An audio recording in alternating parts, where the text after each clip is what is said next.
કેશોદ શહેરમાં નવું ગાર્ડન અને મુક્તિધામનું લોકાર્પણ કરાયું. કેશોદના સર્વાંગી વિકાસની દિશામાં એક વધુ મહત્વપૂર્ણ પગલું ભરાયું છે. કેશોદમાં ફાકડી રોડ પર આવેલા નવનિર્મિત મુક્તિધામ તેમજ ગ્રીન સ્પેસ પાર્ક ડેવલપમેન્ટના કામનું ભવ્ય લોકાર્પણ કાર્યક્રમ યોજાયો હતો. ગુજરાત સરકારની અમૃત 2.0 યોજના હેઠળ ₹1.75 કરોડના ખર્ચે આ ગ્રીન સ્પેસ તથા પાર્ક ડેવલપમેન્ટનું કાર્ય પૂર્ણ કરવામાં આવ્યું હતું. શહેરના નાગરિકોને સુખાકારી, સ્વચ્છતા અને શાંતિપૂર્ણ વાતાવરણ મળી રહે તે હેતુથી આ વિકાસ કાર્ય હાથ ધરવામાં આવ્યું છે.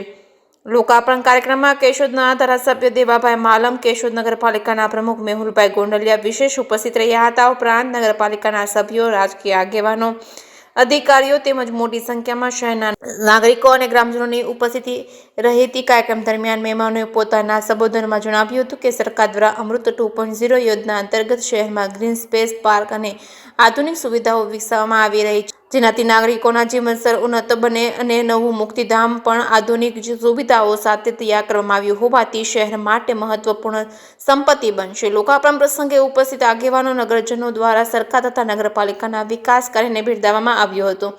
સમગ્ર કાર્યક્રમની સૌહાર્દપૂર્ણ અને ઉત્સાહભર્યા વાતાવરણમાં સંપન્ન થયો હતો. જે.કે. સિંહ ગુજરાતી સાથે રાજુ પંડ્યા, કેશોદ. પ્રવીણ વિઠલાણી, કચેરી અધિક્ષક નગરપાલિકા કેશોદ.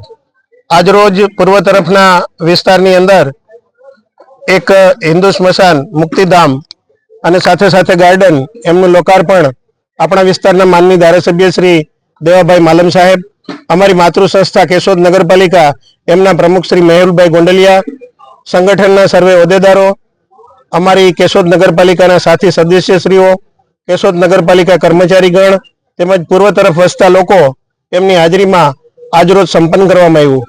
આ મુક્તિધામ દ્વારા પૂર્વ તરફની અંદર વસતા લોકોને જે એમના સ્વજનો માટે થઈ, એમની અંત્યેષ્ટિ માટે થઈ અને પશ્ચિમ તરફ આવવું પડતું હતું, એમને આ મુક્તિધામથી એમની સુવિધામાં વધારો થશે અને એમના સ્વજનોની અંત્યેષ્ટિ છે એ તેઓ સુખરૂપ રીતે અહીંયા કરી શકશે.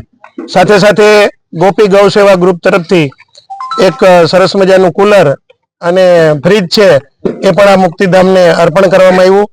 વહીવટી તંત્ર વતી ગોપી ગૌ સેવા ગ્રુપનો પણ અમે આભારી છીએ.